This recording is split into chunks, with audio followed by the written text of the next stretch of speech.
vou falar de novo, vocês falam, hoje é o nosso último evento do ano. E eu tenho o prazer, o Anderson, que vai estar conosco aqui, ele foi o terceiro palestrante do Prosperity, há 3 anos atrás, quando nós estávamos iniciando a nossa caminhada, iniciando o projeto, ele esteve aqui nos prestigiando, e eu te digo que foi uma das melhores palestras de marketing que eu já vi. Foi algo que me marcou muito. E hoje, nós temos a honra de tê-lo aqui conosco novamente. Hoje o nosso tema, crescimento exponencial. Tudo começa com o propósito da sua marca. Ele vai falar um pouco da sua empresa, uma empresa que em ano de Covid, em ano de crise, disparou. Ele vai contar um pouco aqui da empresa dele. Então vamos receber com uma salva de palmas o Anderson.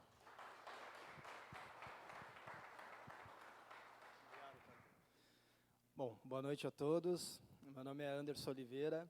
Estou bem feliz, fiquei bem feliz com esse convite novamente. Foi muito legal ter participado aqui no começo.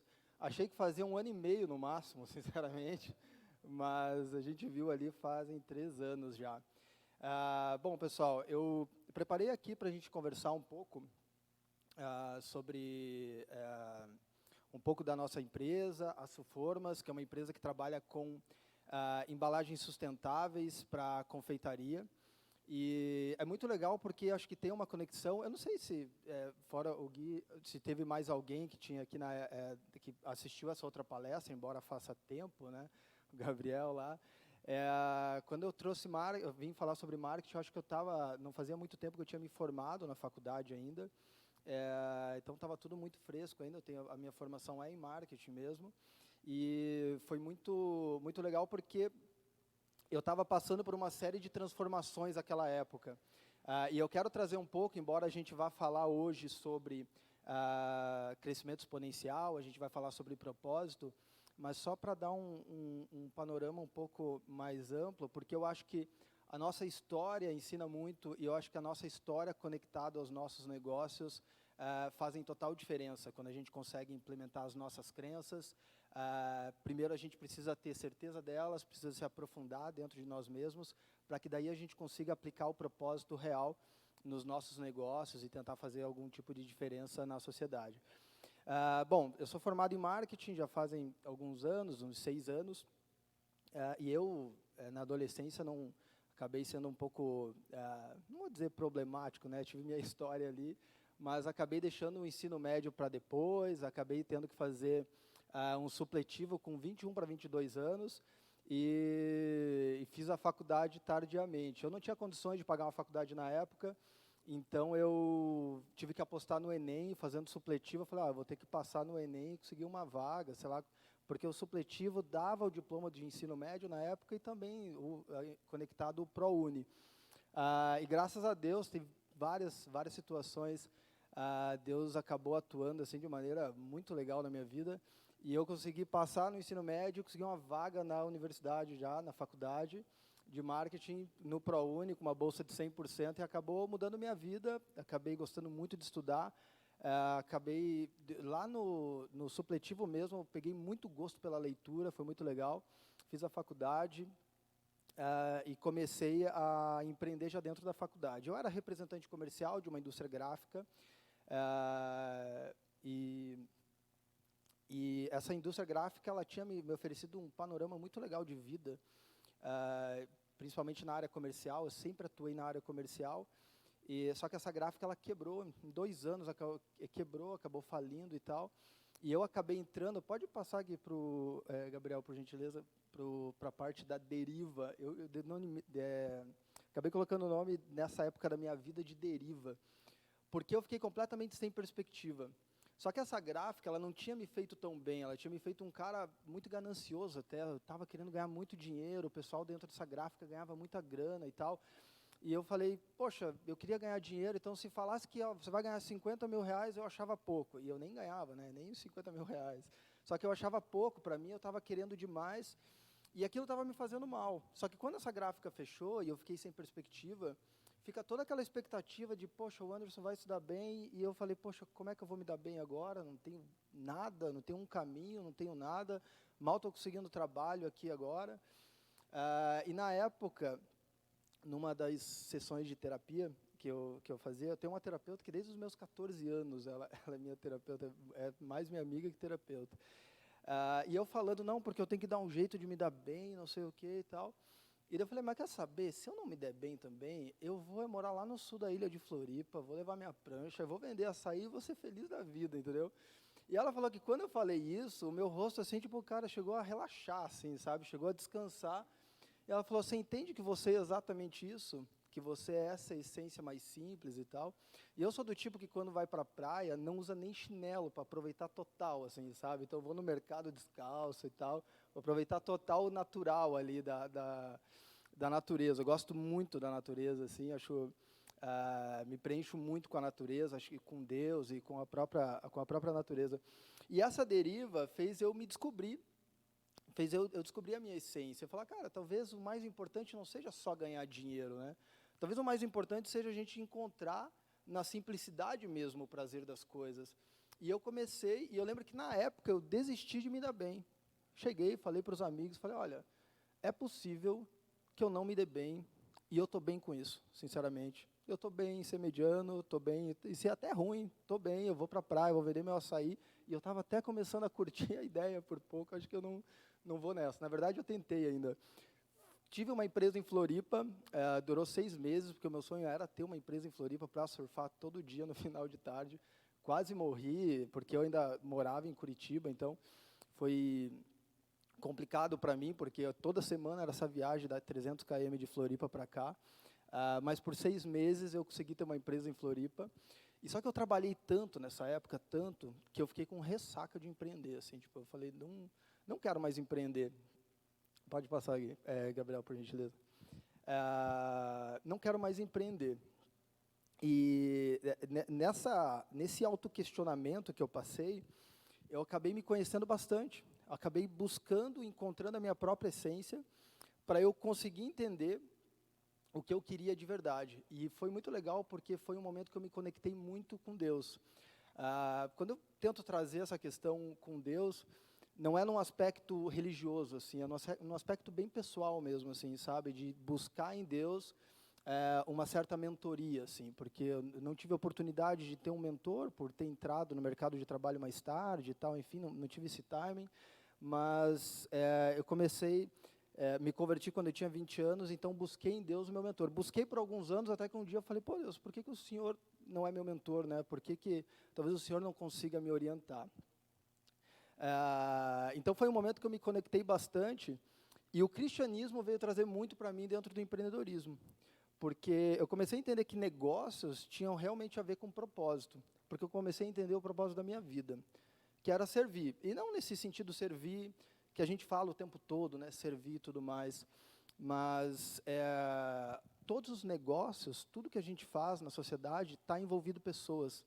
Quando a gente vai lá para o cristianismo raiz mesmo, né, quando Cristo andou com os discípulos e tal, ele tinha Jesus tinha muito esse mindset assim, direcionado para o ser humano. Então, ele sanava a necessidade, ele dava uma atenção qualificada para cada ser humano, e essas pessoas se sentiam muito bem. Em termos de abertura de mercado, o que Jesus fez foi genial, porque ele conseguiu ele conseguiu viralizar numa época sem redes sociais, né? Pega lá o Sermão do Monte, enfim, tudo que ele fazia, porque o foco dele sempre foi pessoas. E o mais interessante é que não mudou isso, né? A nossa natureza é a mesma ainda, né? Então, quando a gente sente que uma marca ou alguém está dando uma atenção real para a gente devolve essa atenção, a gente quer falar de novo. Então, Deus começou a me mentorar dessa maneira, eu falei, cara, talvez seja uma das maneiras de empreender, o foco em pessoas. Eu li um artigo na época que dizia o seguinte, imagine que que todos os modelos econômicos existentes hoje faliram, quebraram, né? Não existe capitalismo, nem socialismo, nem qualquer outro. E o novo modelo econômico é o seguinte, você ajuda alguém, eu tenho uma necessidade e você me ajuda. A partir do momento que você me ajuda, eu vou lá e fico grato por você e te dou R$10. E você ajuda 10 pessoas, então 10 pessoas te dão R$10. E você ajudou 1.000 e 1 milhão de pessoas. Esse artigo dizia o seguinte, não é você que fica rico, são os outros que te deixam rico. Então, quanto mais pessoa você ajudar, quanto mais necessidades você resolver, mais retorno você tem. Isso é muito legal quando a gente pensa no aspecto de sociedade, porque se torna muito colaborativo. Pode passar, por gentileza. Depois dessa minha ressaca lá de Floripa, nasceu a Suformas. O meu sócio hoje, o Charles, não pôde vir, mas ele queria montar um e-commerce lá de uma outra empresa, e eu era representante da indústria Ecopac, que é uma indústria italiana, que produz formas de papel forneável. Que são essas forminhas assim, gente, eu não sei se alguém já viu, mas só para explicar um pouco a linha desse produto, é feito de papel, e papel é biodegradável, se decompõe em 180 dias. É uma indústria italiana, ela produz para Ferrero Rocher, aquelas forminhas da Ferrero no mundo todo. Então, pode passar até, ele tem 6 plantas ao redor do mundo, fora na Itália, que é em Turim, no norte da Itália. Tem na Rússia, Tunísia, na Índia, no Canadá e no Brasil. A do Brasil é a mais recente, a planta aqui do Brasil, interior de São Paulo, tem 7 anos aproximadamente. Essas formas de papel, elas são muito fortes na indústria. E a Ecopac, enfim, o foco dela é a indústria. Então, Balduco, panetone da Balduco, a forma é Ecopac. 100% desses panetones Nestlé que a gente compra, Alpino e tudo mais, as formas são Ecopac, eles são muito fortes na indústria. Esse ano chegaram a 162 milhões de formas só de panetone, mas são bilhões de formas aqui no Brasil produzidas todos os anos. Sempre quiseram ter um trabalho no varejo e nunca conseguiram. Já tentaram na Índia, já tentaram também na Itália, nunca conseguiram atingir o varejo. Eu era representante e, na época, fiz esse projeto da Suformas, fiz na faculdade, para apresentar um trabalho na faculdade. E depois, como estava naquela deriva da minha vida, eu implementei um pouco mais esse projeto para conseguir uma vaga de emprego dentro da Ecopac, pelo menos, enfim, para ter algum trabalho. E como era um pouco distante a expertise deles, porque como o negócio deles é larga escala, é larga produtividade, e o negócio de varejo e pequenos empreendedores é em pequenas frações, eles não quiseram abraçar por estar fora assim, da expertise deles. Então, eu apresentei esse projeto. Junto com o Charles, a gente começou através de um e-commerce. O e-commerce começou a dar certo, eu falei, cara, eu tenho um projeto aqui na gaveta, vamos colocar ele em prática. E o projeto, basicamente, era o seguinte, gente, lojistas, eu precisava atender o pequeno empreendedor. Esse pequeno empreendedor, geralmente, é essa pessoa que faz bolo em casa. Não estou nem falando das padarias e confeitarias. Estou falando desse pessoal que está fazendo em casa agora para vender para os amigos, no prédio e tudo mais. E esses pequenos empreendedores, eles vão atrás de lojistas. Então, vamos pegar como exemplo as lojas aqui da Rua 7 de Setembro, da Avenida 7 de Setembro, aquelas lojas de embalagens, de produtos para confeitaria. Como o projeto sempre o segredo é você focar em pessoas, eu tive que pensar em todas as pessoas dessa cadeia. Então, eu não tive que pensar só lá no consumidor final. Eu pensei no lojista, porque o lojista tinha uma dor, que era a organização disso dentro da área de venda. Pensei no frete, por exemplo, como é que esse produto chega mais barato, sei lá, em qualquer canto do país. Como é que o consumidor lá, quando está passeando pelas gôndolas, vai conseguir ler essa informação. Então, a gente acabou pensando em tudo, e a gente fracionou esses pacotes de 5 em 5 unidades, para o mercado. Inicialmente, na verdade, foi de 10 em 10 unidades, não era o que o mercado queria. Eu viajava muito pelo Brasil para tentar detectar e pegar essa informação in natura mesmo do nosso consumidor. Entendi que eles queriam de 5 unidades, a gente foi lá, dividiu, dobrou o custo produtivo, mas dividimos, porque quando a gente foca na necessidade da pessoa, das pessoas, do consumidor, não tem erro, gente, é algo que é impressionante. E é engraçado porque o meu sócio, ele é o financeiro, né? Eu não sei, tem algum financeiro aqui ou não? Só para saber. Mas os financeiros, eles fazem o papel deles, né? E o meu sócio faz o dele muito bem, que é segurar a onda. Então, eu chego com qualquer proposta mais arrojada de consumidor e tudo mais, vamos facilitar a vida das pessoas aqui. Eu falo, não, isso vai custar mais caro.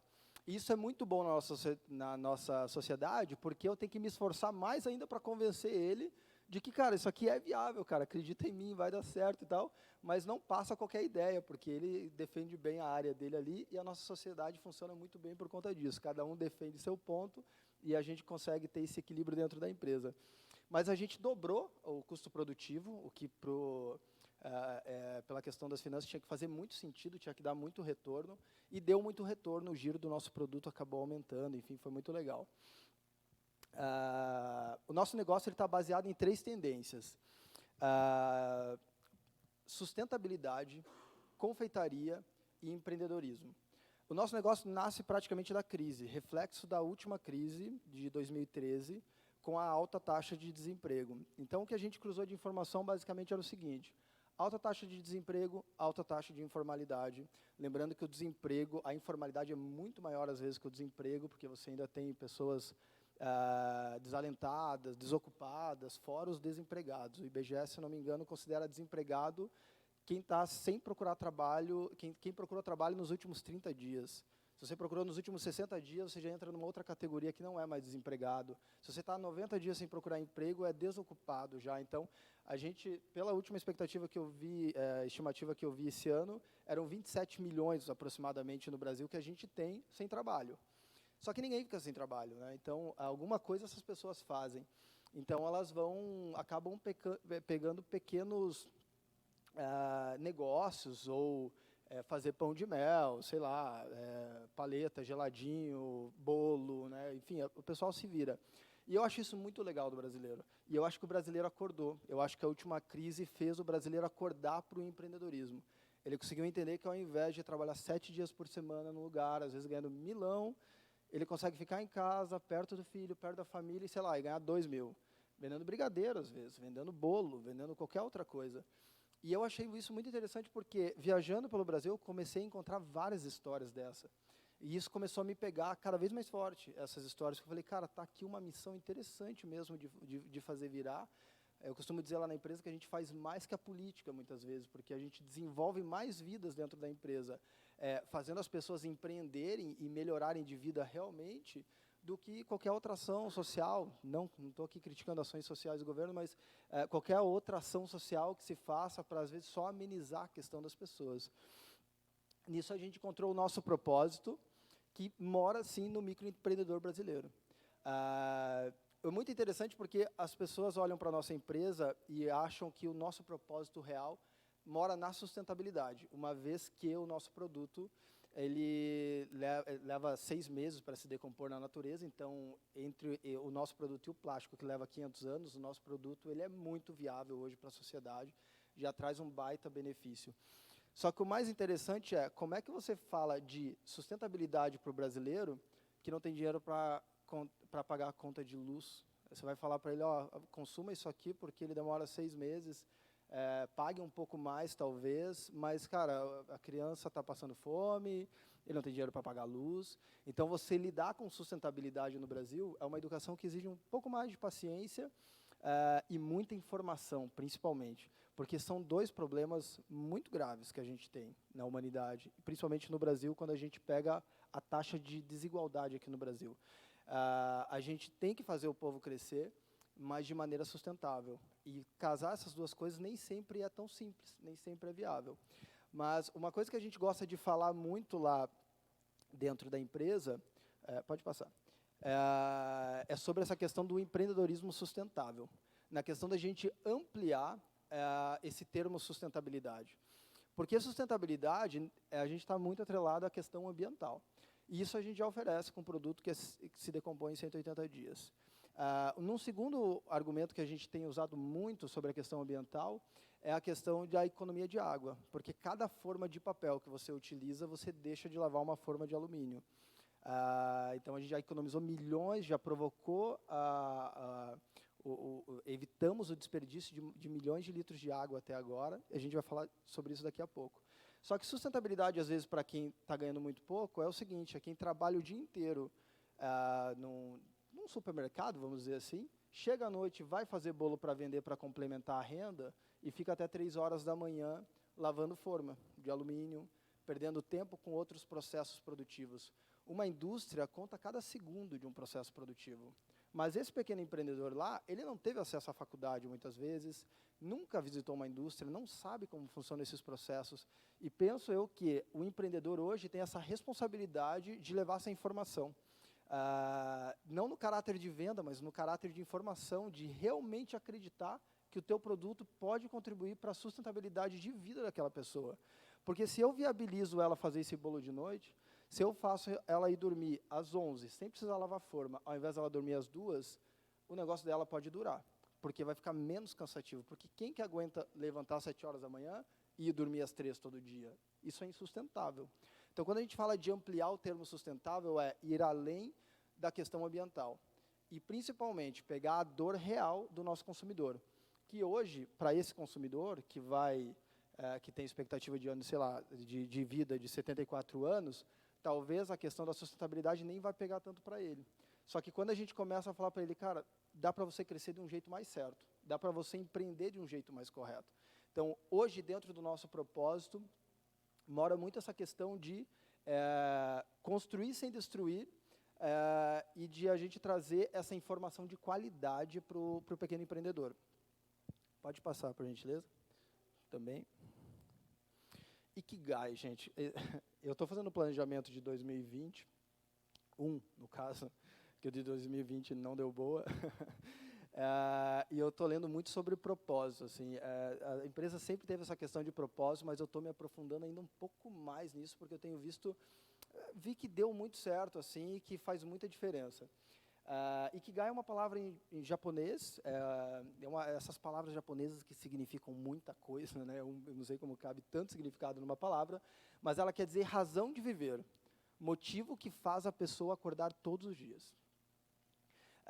Eu acho muito legal isso, porque desde lá da minha deriva, vamos chamar bem, eu sempre chamo essa época da minha vida disso, eu entendi o seguinte, que para ganhar grana mesmo, eu topo até trabalhar umas 8 horas por dia, mas eu acho que não mais que isso, porque sempre vou espanar lá para o sul da ilha de Floripa, no caso, assim, se for só grana.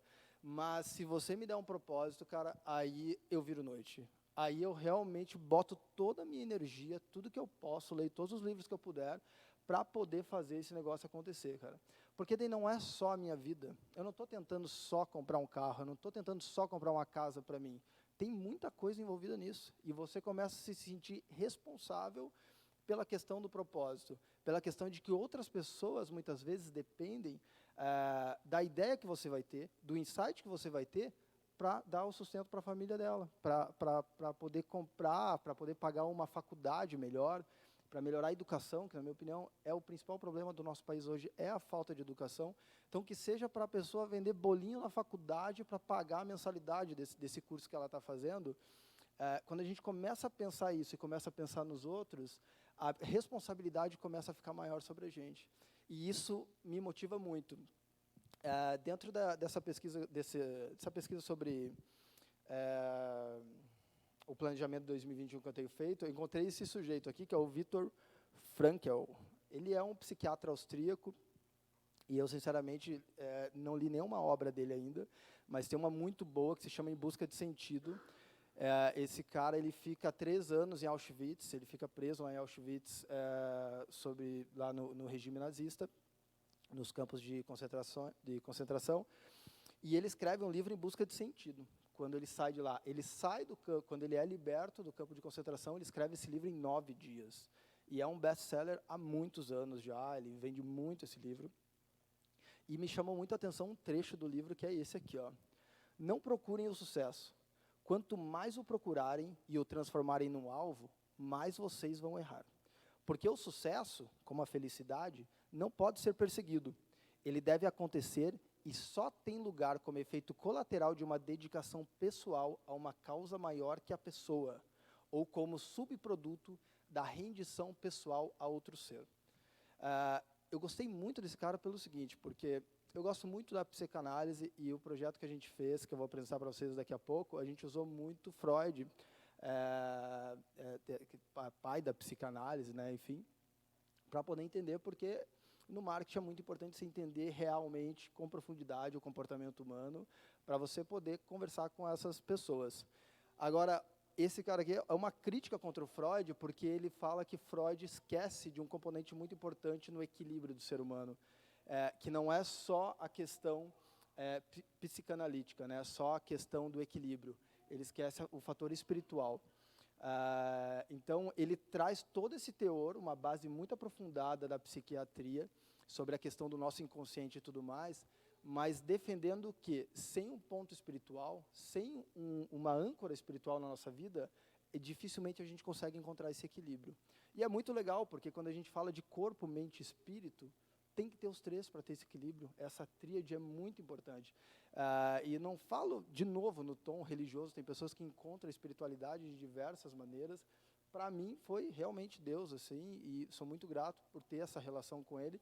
Traz muito equilíbrio para dentro da minha vida, traz muita paz, e quanto mais paz a gente tem, mais a gente se conhece. Quanto mais a gente se conhece, mais a gente produz, mais insights a gente tem, e mais a gente consegue contribuir socialmente. Então, foi exatamente o que eu disse agora, essa plenitude que vem da espiritualidade faz a gente saber o que quer, ter esse propósito definido é algo muito importante quando a gente fala de direcionar, de ter um target, de ter um objetivo para uma empresa ou de vida, e servir, gente. Servir sempre vai ser bom. Eu fico impressionado com Deus, assim, com umas questões, assim, porque ele criou um mecanismo tão perfeito na gente, que quando a gente serve, a gente se sente bem, né? Você libera ali serotonina, dopamina, eu nunca sei direito quais são as substâncias, mas eu acho que eu sou mais criacionista que cristão, assim, porque eu fico de cara com essas coisas que Deus criou mesmo.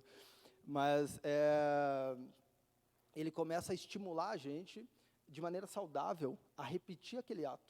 E quanto mais a gente faz aqueles atos bons, de amor ao próximo, de servir, de realmente ter insights que façam diferença na sociedade, mais a gente quer fazer.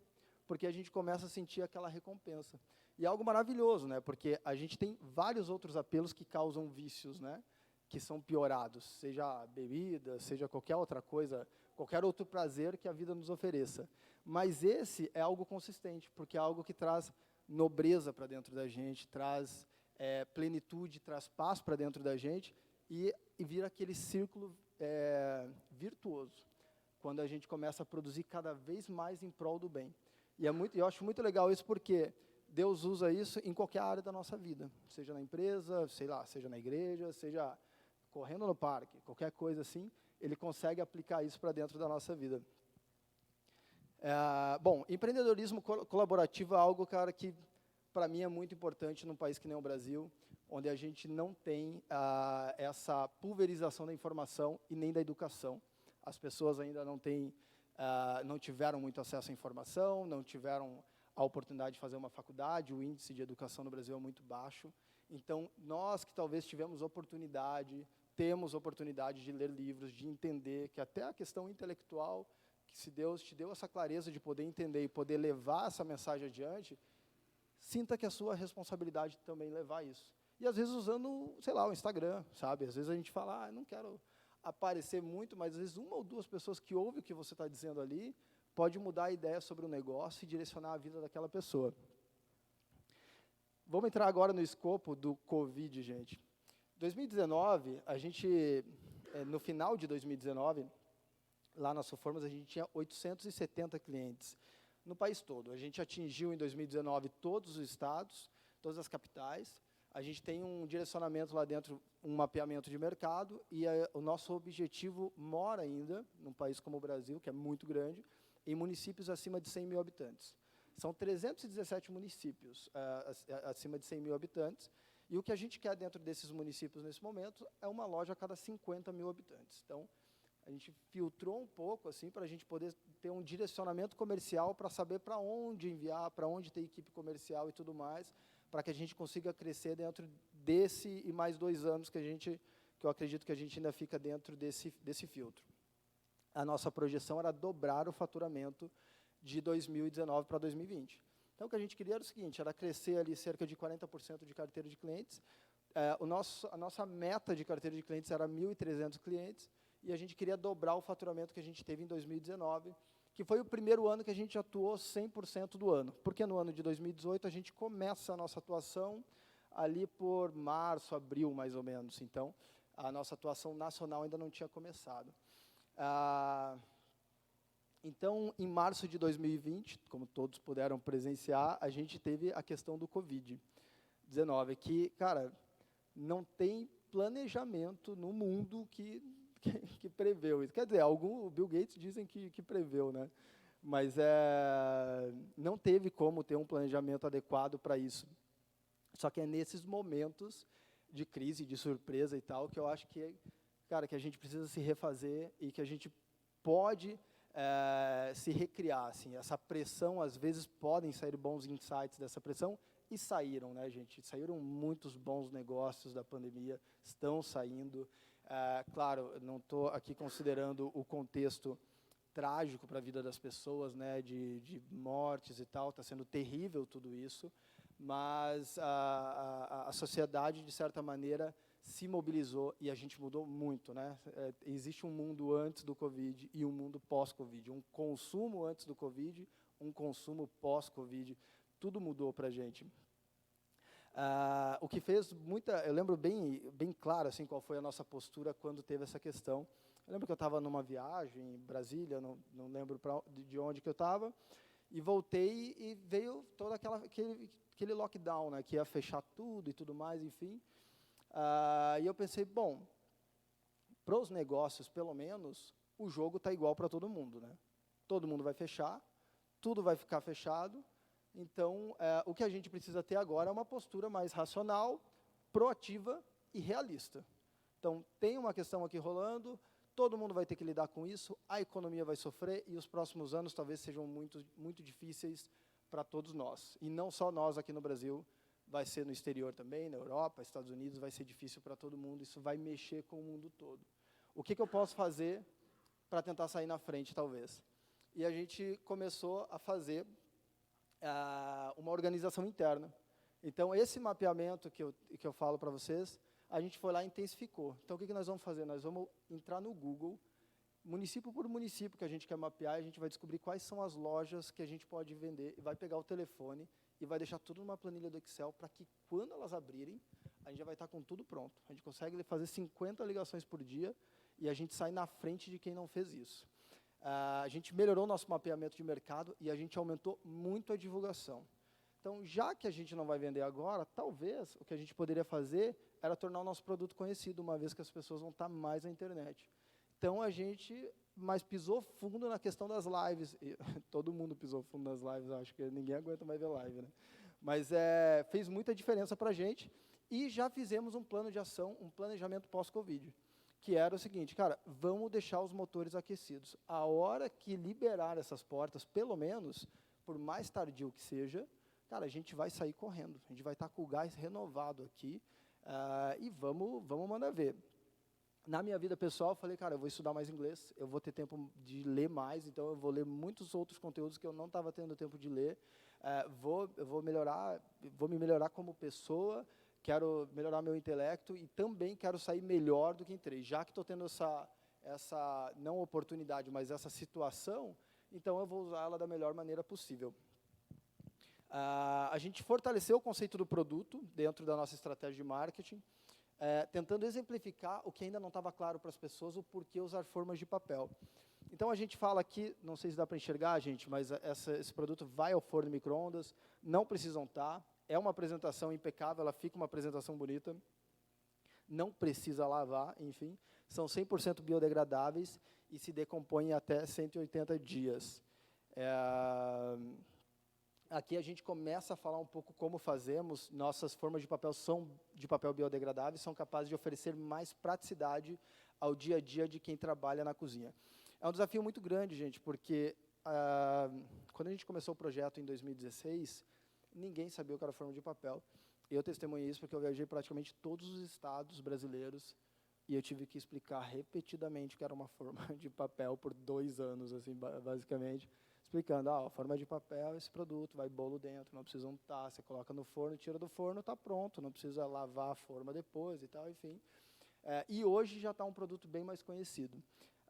Já estava legal, já estava um pouco mais conhecido antes do Covid. Mas durante o lockdown, durante a quarentena, a gente intensificou muito essa divulgação. Lançamos também um produto de marca própria, que é um produto simples, gente. Esse produto aqui foi o primeiro produto que a gente lançou, o segundo, na real, que a gente lançou com a marca da nossa empresa, Suformas. E aqui fala muito sobre o marketing, que é a proposta de valor. A gente tentando estender ao nosso consumidor o que é a proposta de valor. Marketing não é sobre preço, é mais sobre quanto vale, não quanto custa, né? Então, se a gente sabe falar isso para o nosso consumidor, a gente melhora a nossa oferta de venda. Então, aquelas caixinhas ali, quando você vende um brigadeiro, a maioria dos brigadeiros, coxinhas que são entregues, são uma caixa branca, muitas vezes, que é meramente para transporte. E a nossa, o pessoal até chama de Louis Vuitton, aquela caixa ali, que é parecida com a estampa da Louis Vuitton, mas porque você acaba agregando valor à tua entrega, você acaba criando uma experiência melhor, as pessoas não querem jogar fora aquela caixa depois, e você aumenta o índice de recompra lá para quem vende brigadeiro, lá para quem vende coxinha, para quem vende doce, você aumenta o índice de recompra porque você torna a experiência de entrega mais bonita, fica exposto na festa, fica legal, e foi um produto que fez bastante sucesso, a gente está vendendo bem.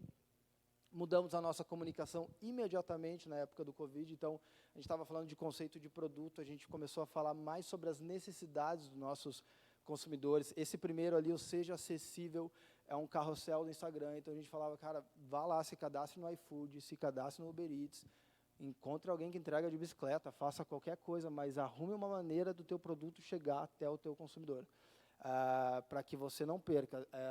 Uma certeza que a gente tinha e todos nós tínhamos é que com quarentena ou sem quarentena, as pessoas sentiriam fome de qualquer maneira, então elas iriam querer comer o bolo, e talvez em casa mais ainda, né? Porque talvez no trabalho a gente se distraia, mas em casa ali você quer comer um doce, acaba comendo mais, e foi exatamente o que aconteceu.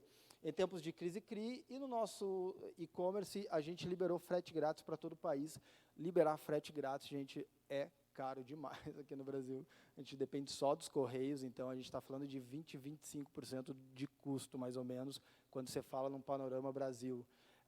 É muito caro, então a gente liberou para todo o Brasil, tentando ajudar mesmo, porque como as lojas estavam fechadas, vários negócios poderiam parar, inclusive, por falta do nosso produto. Então, isso acabou ajudando muita gente. E lives, muitas lives, pode passar. A gente tem um acordo com muitos influencers no Brasil. E o fato da gente falar muito sobre causa, sobre propósito, e não falar só sobre produto, causa muito engajamento nesses influencers, porque todo mundo se identifica. Porque esses influencers, essa aqui, por exemplo, é a chefe Ana Costa, que está com essa forminha vermelha. Ela é de São Paulo, ela é muito famosa, vai em vários programas de TV. E tem a Raíssa Costa, que é do Rio de Janeiro, que ela é muito talentosa e está começando. São duas pessoas em dois cenários diferentes, e a gente tenta tornar linear até a questão dos influencers, assim, para dar oportunidade para quem está crescendo e também se aproveitar do engajamento de quem também já está crescido.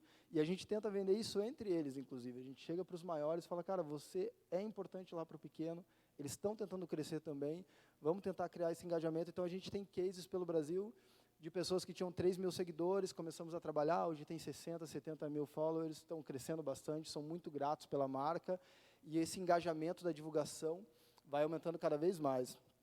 A gente fez parceria com a Nestlé Professional, uma live em parceria com eles, a gente foi convidado para fazer essa live. E várias outras marcas, a gente também acaba fazendo essa conexão, que as marcas acabam querendo se conectar. A gente tem um benefício que a gente tem poucos concorrentes no mercado. Então, agora surgiram mais concorrentes, mas sempre trabalhando muito no produto. Então, como a gente tem essa questão dos valores e tal, essas grandes marcas que estão muito antenadas nessas tendências, acabam se conectando bastante com a gente e nos dando oportunidade também de aparecer nesses canais que são muito maiores que os nossos. E o resultado, a gente pós-pandemia, que a gente estava com medo, levou uns 15 dias ali meio parado e tudo mais, mas a gente triplicou as vendas ao invés de dobrar as vendas do ano passado. Em alguns meses, a gente chegou a quintuplicar as vendas. Chegou a ser um pouco assustador até, inclusive. É aquele problema que a gente fala que é um problema bom de se resolver, mas é um problema, né? Porque você tem um Brasil todo querendo o produto imediatamente. Isso aconteceu muito porque as pessoas estavam em casa, quiseram experimentar, talvez fazer um bolinho, alguma coisa assim. Muitas padarias também fecharam, então o consumo dessas padarias se realocaram para quem faz em casa, para esse pequeno empreendedor. Então, uma coisa legal que a gente viu muito, e tenho visto ainda, inclusive, são pequenos empreendedores que cresceram muito durante a quarentena. Então, pessoas que se descobriram como confeiteiros, pessoas que até estavam no mercado executivo e tudo mais, se descobriram no mercado de confeitaria. Não é só as pessoas que, às vezes, têm uma certa carência financeira. Também as pessoas que são bem realizadas, vão lá em busca do seu propósito, em busca da sua satisfação pessoal, e tem gente que curte muito. Eu não sou uma dessas pessoas, gente, porque eu nem sei fazer bolo, vocês acreditam? Nunca fiz nenhum bolo. Acho que eu fiz um brownie nesses tempos, mas não ficou legal. Mas é muito engraçado porque eu assisto várias lives e fico falando, às vezes até dou dica, mas não sei nem como começa direito ali. A gente chegou a 1.646 clientes no total, até agora, né? A gente está com uma taxa de abertura de clientes, uma taxa passiva de clientes, que a gente não está tendo uma estratégia para abrir mercado, bem alta, e isso foi muito da divulgação que a gente conseguiu. Eu não falei para vocês, mas a gente fazia basicamente uma live ou duas, muitas vezes, por dia, no nosso canal, e depois a gente intensificou nas páginas dos parceiros também, então foram muitas lives, acabou ajudando a popularizar bastante o produto. Chegamos a 60 mil seguidores em janeiro, a gente tinha 8 mil seguidores só em janeiro. Antes de março, na verdade, não tinha mais que 10, e a gente acabou ganhando 60 mil seguidores totalmente orgânicos, e está crescendo bastante, enfim, tá indo bem legal. Pode passar. Mais de 150 influencers diretos, que são parceiros diretos, mas a gente tem mais uns 200 assim, que são indiretos, que às vezes a gente manda produto, acaba divulgando e tudo mais, quer fazer parte do projeto, vão lá, pedem para a gente é bem mão aberta para os influencers, mas não à toa, 87% do consumo hoje é influenciado pelas redes sociais, então duvido quem aqui nunca comprou nada, né, pelas redes sociais, uma dica, um blogger, alguma coisa que você vê lá, e acaba consumindo, seja YouTube, Instagram, o que for. E a gente se colocou um desafio. Eu tinha pensado num projeto no início do ano, que era um projeto que desse mais liberdade para a nossa comunicação, porque ainda a gente estava muito preso em explicar o produto. Só que uma realização pessoal era querer falar mais sobre causa, mais sobre propósito, assim, queria ter essa liberdade de marca. E eu enxergo uma marca como uma pessoa. Eu sempre falo lá dentro da empresa o seguinte, cara, a nossa marca tem que ser o carinha legal da escola. Sabe aquele carinha que joga vôlei bem, joga futebol bem, é legal, é bonitão, todo mundo acha legal, e todo mundo quer estar perto dele. Uma marca tem que ser assim, ela tem que ser legal, ela tem que ser simpática às pessoas, de certa maneira. E ela tem que ter personalidade, tem que ter autenticidade. As pessoas clamam hoje por autenticidade das marcas. Não sei quem segue aqui Sucos do Bem, por exemplo. Eles respondem de maneira bem original as redes sociais deles, e eu nem sei se aquela galera toda toma suco, mas tipo, que eles interagem com a página deles, com certeza, porque aquela marca tem uma autenticidade. E fazer uma campanha assim autêntica é um pouco de coragem, porque você bota um pouco o teu produto de lado e você começa a falar mais de conceito. E isso é tido mais certo para marcas, sei lá, como Coca-Cola, que já tem um consumo mais certo. Mas eu queria fazer isso. E a gente fez esse desafio de inovar dentro da nossa comunicação. Pode passar. Uma campanha falando de causa, pode passar. E como fazer uma campanha falando apenas de propósito e conceito. A gente reuniu duas coisas bem importantes, que é o que a gente faz desde o começo lá, que é a dor do consumidor e a dor do planeta, que é a questão da sustentabilidade. Sempre trazendo e expondo melhor agora nessa campanha os nossos valores de fato, quem somos nós, quem é a Soformas, sociedade, o que a gente acredita, a nossa causa, e sempre focado e direcionado a pessoas. E a gente decidiu criar um movimento que se chama o hashtag Eu Não Lavo Forma, que é esse movimento que ninguém gosta, porque é uma dor real, né, gente? Quem que gosta de lavar louça, né? Agora imagine 50 formas para lavar, né? Esse dia eu cheguei na casa de um primo meu, tinha uma forma de metal, e estava de molho ainda, gente. De molho. Aí eu falei, cara, o cálculo que a gente fez lá é uma economia de 3 litros de água, de economia para cada louça, se você for objetivo, né? Porque se você deixar de molho, vai ser muito mais que 3 litros d'água. Então, cada forma de papel utilizada é igual a uma forma de alumínio não lavada, sem contar o tempo que a pessoa economiza, e uma economia de 3 litros de água por forma. Pode passar. A gente está vivendo uma das piores estiagens da história, assim, das últimas décadas, com certeza, mas desde que começaram a contar, é uma das piores da história. Então, todo dia, se você ligar o jornal, você vai ver o problema da estiagem. Na verdade, não precisa nem ligar o jornal. Tem dias que a gente liga a torneira e não tem água, né? Porque a gente está vivendo um tempo de racionamento aqui, não sei como é que está agora, mas está bem complicado.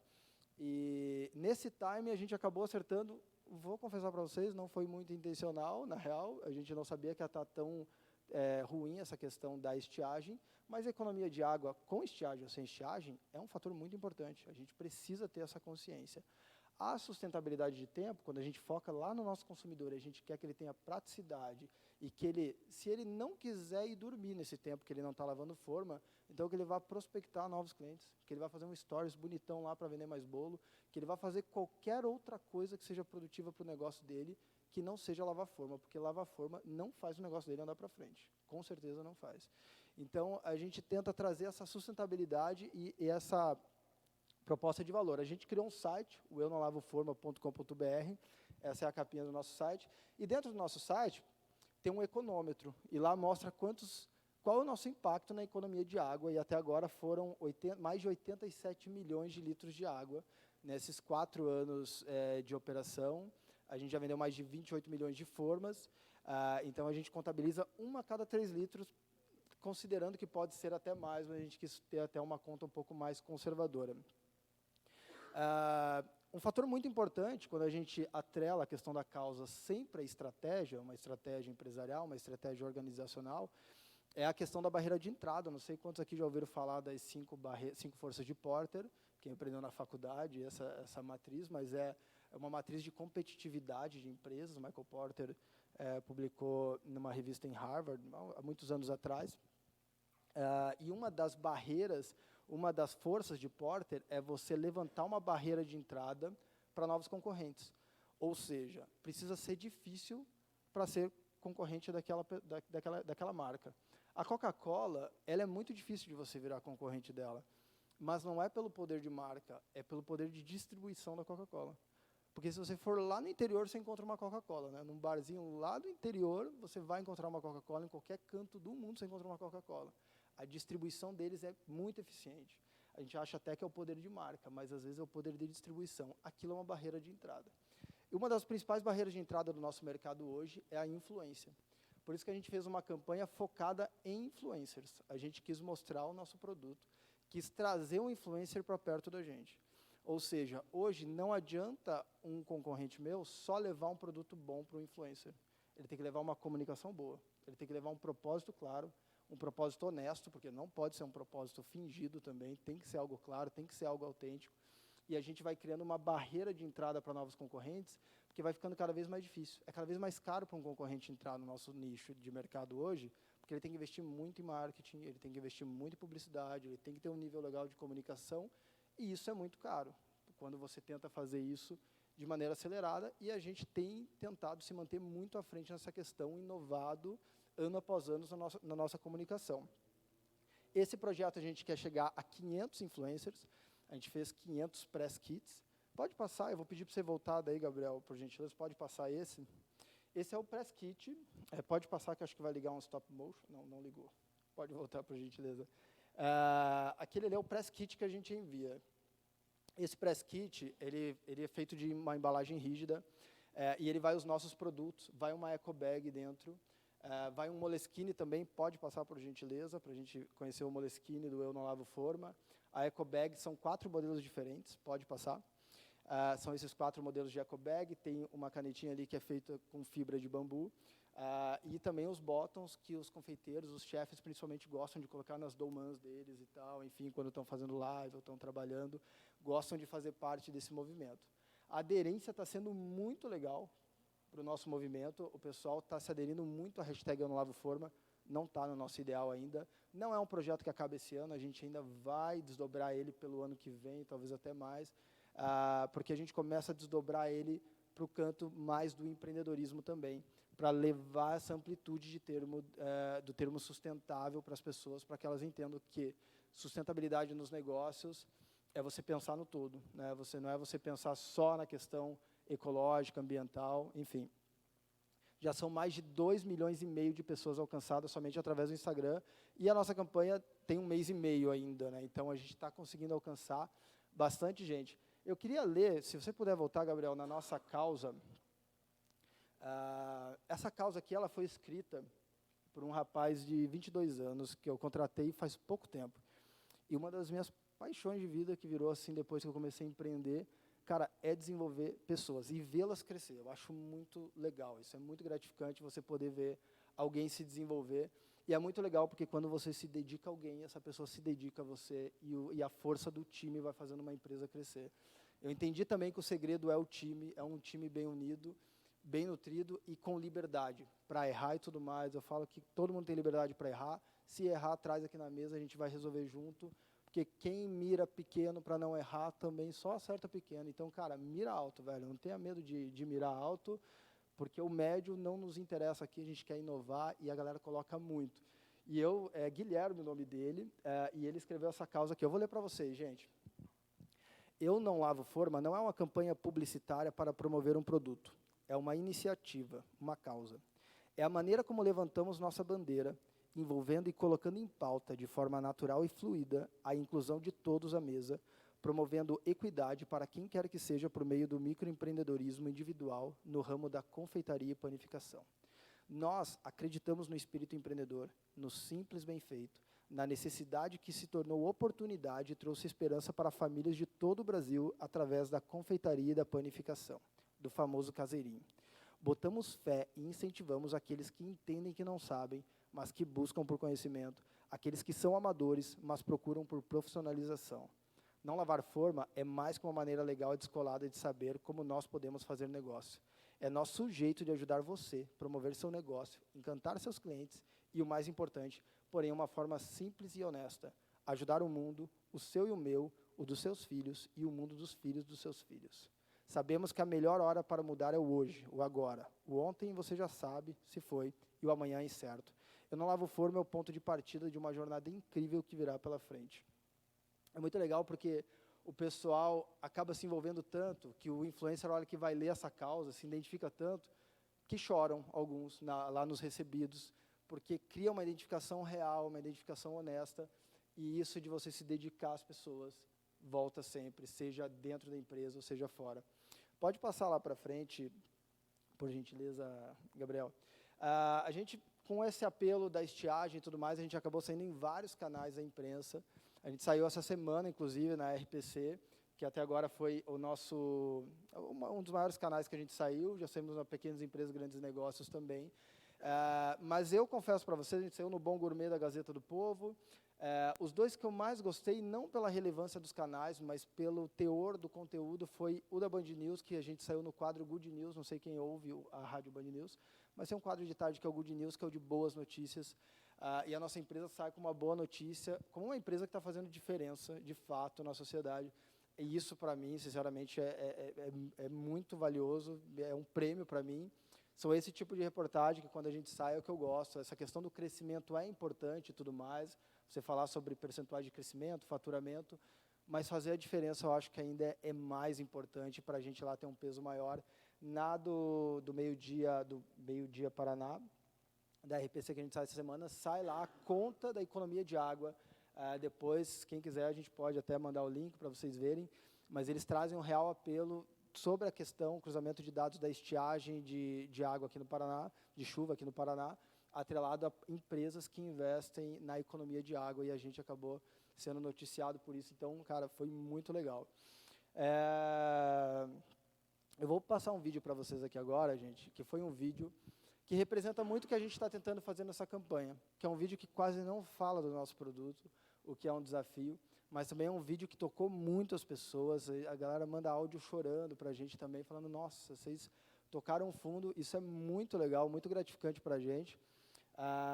Isso foi fruto de uma união de uma grande produtora aqui também de Curitiba, Asteroide. Eles são muito premiados, eles acreditaram muito no nosso projeto também pelo valor, são uma galera muito gente boa que faz lá também o trabalho, são muito caprichosos, fazem para grandes marcas, acreditaram na nossa e produziram esse vídeo para a gente. Eu tô bem, um pouco confusa com os dias da semana. Você acredita que só agora à noite eu fui perceber que hoje era sábado? Eu tenho pensado muito nisso, sabe? Nessa relação espaço e tempo.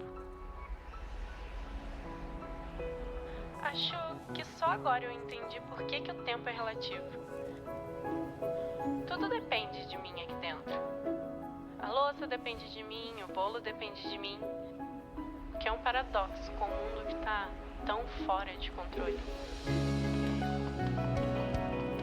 Ah, eu te contei, né, que eu tô fazendo os bolinhos pra vender? E tá dando certo. Essa coisa de colocar a mão na massa, sabe, tem me conectado. Até com a natureza.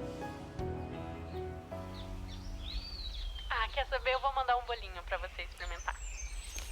Aquele de limão, que eu sei que é o seu preferido.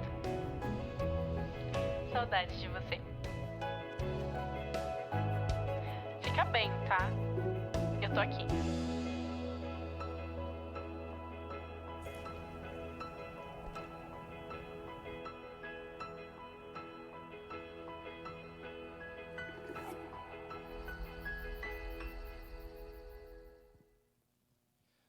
Dentro do nosso press kit que a gente envia, um dos pontos altos do press kit é um pouquinho de terra, que vai dentro de uma forma, e um papel semente. Não sei quantos já viram um papel que vem com umas sementinhas dentro.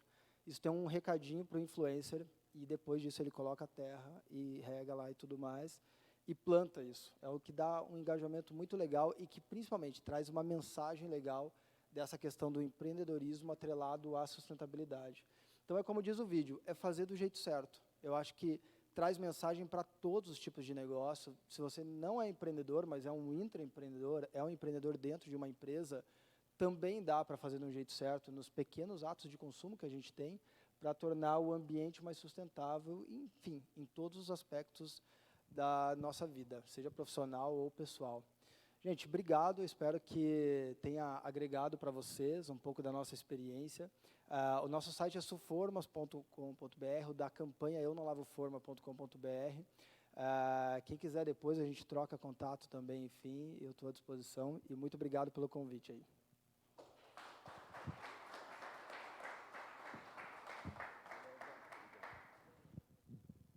Obrigado, Anderson.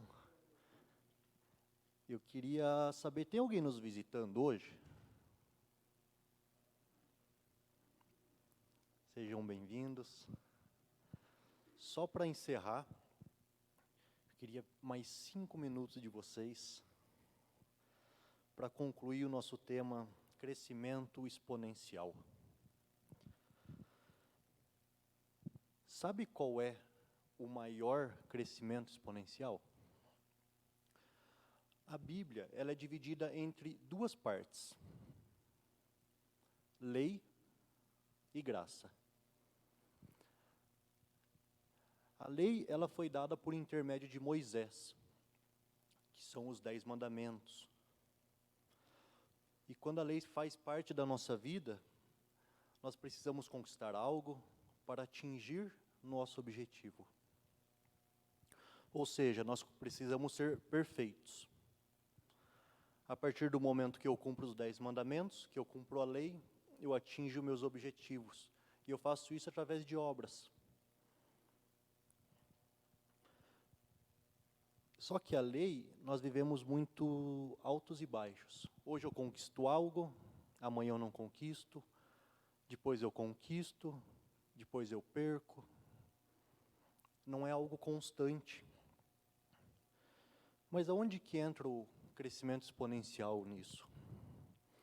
Há cerca de 2000 anos atrás, veio ao mundo um homem, e o nome dele era Jesus Cristo. E ele veio, ele reinou em vida, ele habitou aqui na terra conosco. E quando ele veio, ele foi perfeito, ele cumpriu a lei por nós. Nós éramos incapazes de cumprir a lei, de atingir os 10 mandamentos. Mas vem Jesus, perfeito, cumpre os 10 mandamentos e cumpre a lei. Ao fazer isso, ele estabelece a graça. O maior crescimento exponencial que existe é a transição da lei para a graça. Por quê? Jesus diz em João 10:10, na parte B, eu vim para que tenham vida e tenham plenamente. que tenham vida em abundância. Jesus veio para a terra para cumprir a lei, para que hoje nós reinássemos em vida. Para que hoje nós tenhamos uma vida abundante, uma vida próspera. Jesus, Filho de Deus, um filho é herdeiro de todas as coisas. A partir do momento que Jesus faz o sacrifício na cruz para mim e para você, nós nos tornamos filhos de Deus. Nós nos tornamos co-herdeiros com Jesus Cristo. E a partir deste momento, nós temos direito a todas as coisas. Eu não preciso mais fazer algo para conquistar algo, porque tudo já nos foi dado. O que eu preciso fazer? Você precisa ir lá e pegar. Tudo já é seu. Tudo já é seu. O significado da palavra graça na sua origem é favor imerecido. Favor imerecido. Nós não temos todas as coisas porque merecemos. Nós temos todas as coisas porque Jesus é bom, porque Deus é bom. E Ele já fez todas as coisas por nós. A Bíblia diz em Romanos 8:37, mas em todas estas coisas somos mais que vencedores por meio daquele que nos amou. Jesus vem ao mundo e vence todas as coisas, conquista todas as coisas. Nós o aceitamos. Nós falamos, Jesus, eu te aceito. Eu aceito isso que você fez por mim e por isso eu sou mais que vencedor. Ele venceu fazendo algo, nós vencemos somente aceitando. Nós não precisamos fazer nada, é só pegar. Tem uma prateleira, você pega o que você quiser, tudo é seu. Amém? Querido, Jesus já venceu todas as coisas. Jesus é vencedor. O crescimento exponencial é o resultado de termos Deus como nosso Pai. A única barreira para o crescimento exponencial hoje é vivermos na lei. A partir do momento que eu aceito Jesus Cristo como meu único e suficiente Salvador, eu desfruto de todas as coisas aqui em vida.